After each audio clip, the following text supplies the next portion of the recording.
안녕하세요 여러분. 좀 겪어본 싱글맘의 국제결혼과 이혼상담소 부소장입니다. 오늘 만나볼 두 번째 구독자님을 소개해드리겠습니다. 안녕하세요. 유튜브로 연락 주셔서 이렇게 연락드립니다. 저도 이혼 과정이 황당함 그 자체였습니다. 하지만 뿌날님이 더 힘드셨을 듯 해요. 제가 우울증이 심해서 아직도 감정 기복이 심한 편이라 누군가와 교류하는 걸 많이 꺼려합니다. 제가 누군가를 불편하게 할까봐요. 이혼하고 남자를 3명 정도 진지하게 만났었지만 언제나 내가 차이더라고요. 그러고 나서 남자에 대한 잘못된 트라우마와 깊이도 심해집니다. 그러니까 더 고립되더라고요. 저를 온전히 이해할 사람은 세상에 존재하지 않는 것 같아서 하나님께도 의지하지만 그럼에도 불구하고 무기력합니다.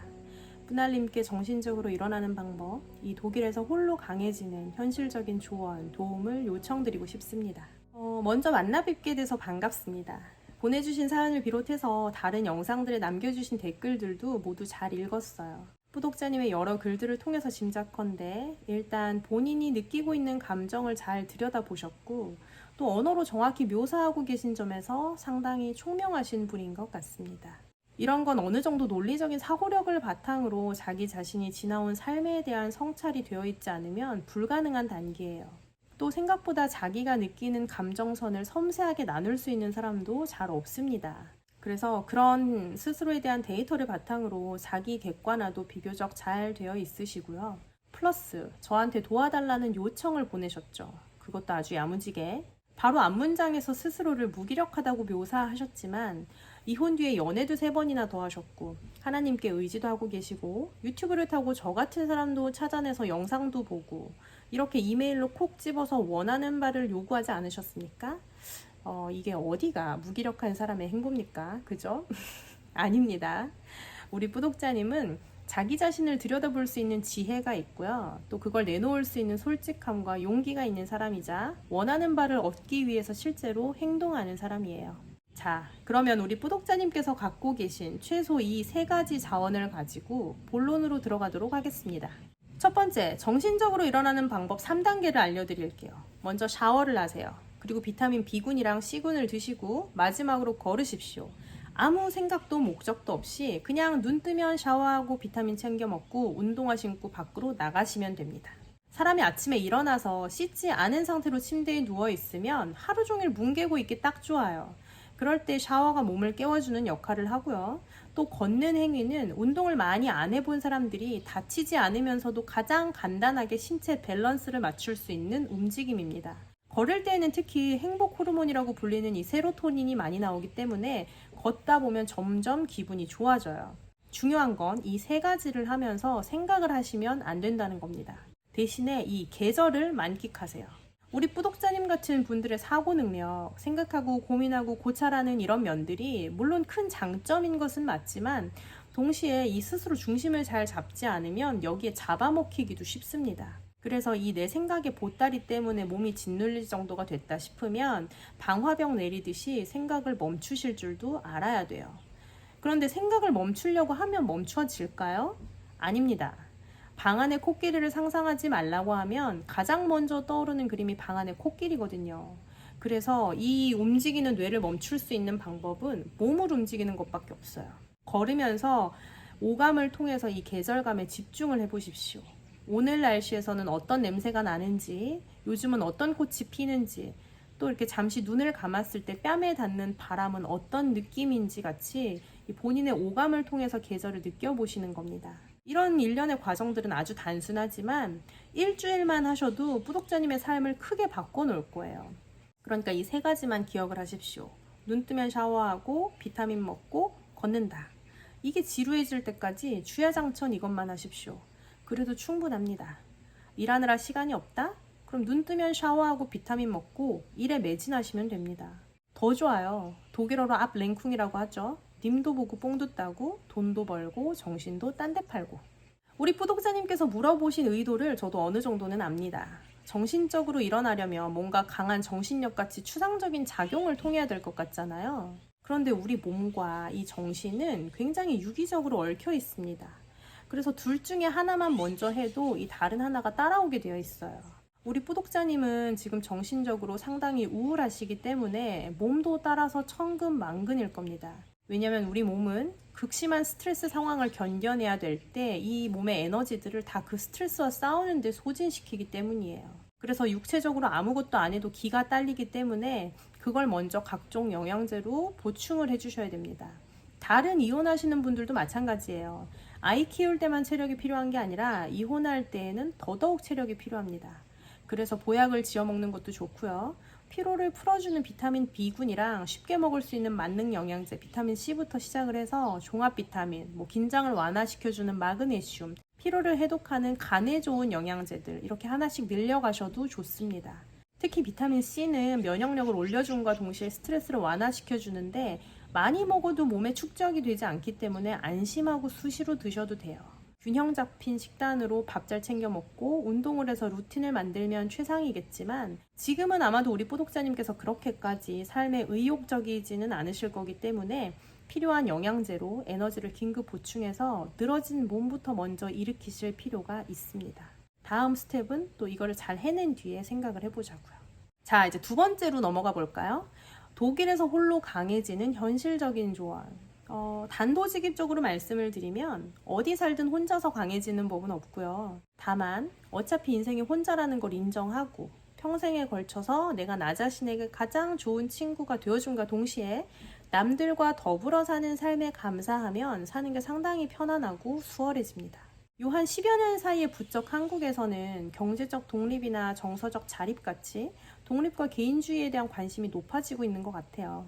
그러면서 남의 도움 없이 스스로 완전히 혼자 사는 걸 독립이라고 생각들 하시는 것 같은데 내가 원하는 것이 진정 독립인지 고립인지를 먼저 생각해 보셔야 됩니다. 사람은 사회적 동물이라는 말 들어보셨죠? 사람 인자가 이렇게 생기지 않고 두 사람이 서로 기대고 서 있는 형상이듯이 사람은 기본적으로 무리를 이루고 서로 의지하며 사는 본능을 가진 존재입니다. 그래서 무인도에 갇혀도 우리는 배구공으로 윌슨을 만들잖아요. 개인주의가 심화되니까 또 요즘은 누구랑 대화를 합니까? 휴대폰 음성 인식이나 챗 GPT 같이 AI하고 대화를 시도한단 말이죠. 그것처럼 우리 인간은 본능적으로 상호작용, 끊임없이 소통을 원하는 존재예요.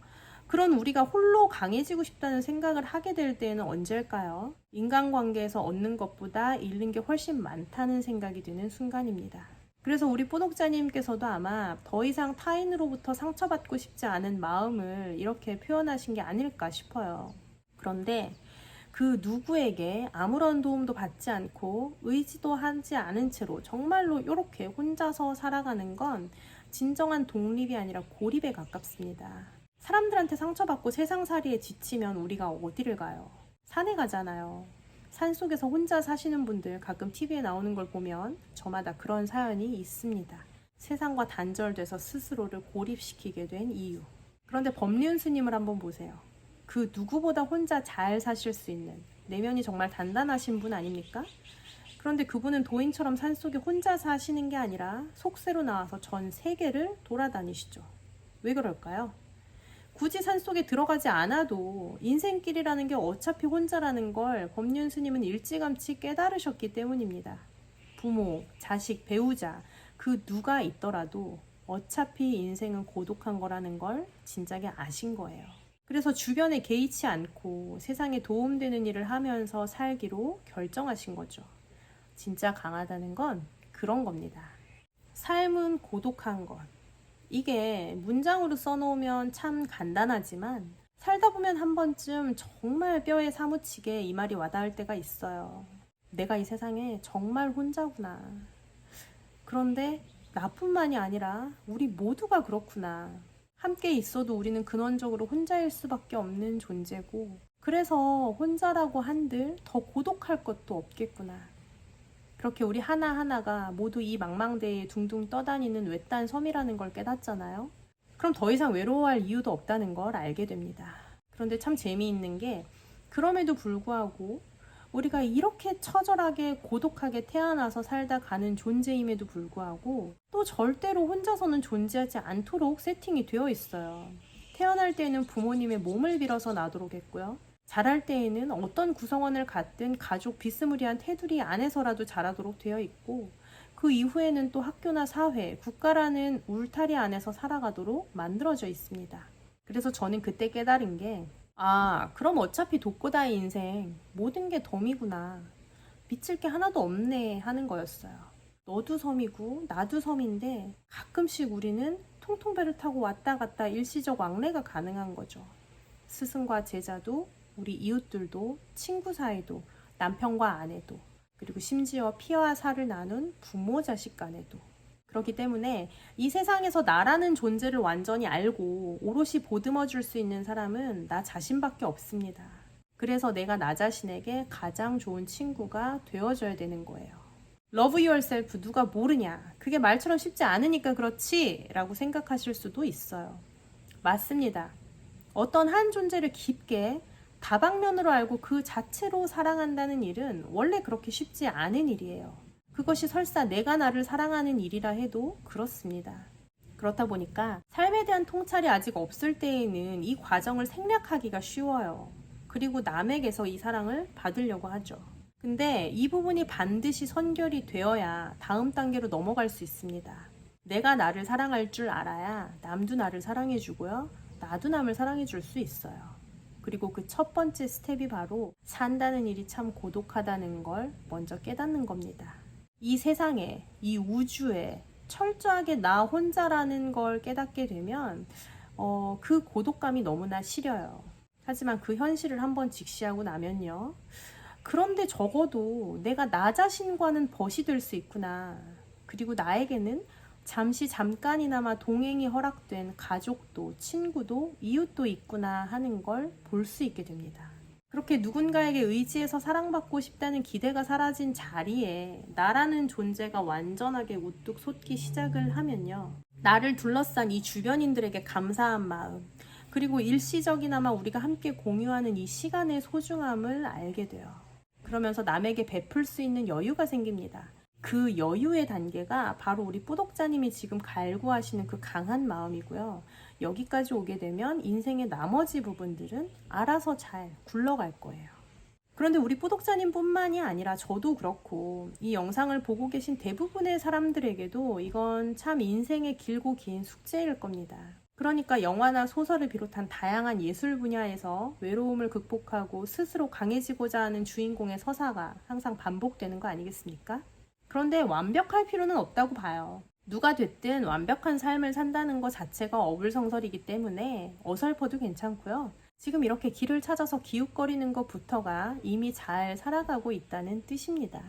아까 자기 객관화가 비교적 잘 되어 있다고 말씀드렸는데 왜 비교적이라고 했냐면 자신에 대한 긍정적인 묘사가 빠져 있었기 때문이에요. 나를 객관적으로 본다는 말은 제3자의 관점에서 나를 바라본다는 뜻입니다. 그리고 그 어떤 사람도 부정적인 면만 있는 경우는 없을 뿐더러 대부분의 단점은 곧 장점의 다른 말이기도 해요. 그러니까 본인이 갖고 계신 자신의 특성을 타인의 기준에 맞춰서 부정적으로 재단하시기보다는 스스로에 대한 자부심으로 키우시기를 바랍니다. 만약 우리 뿌독자님의 이메일에서 어떤 의지나 방향성이 더 이상 보이지 않았더라면 저는 정신과 상담을 통한 항우울제 복용을 추천해 드렸을 거예요.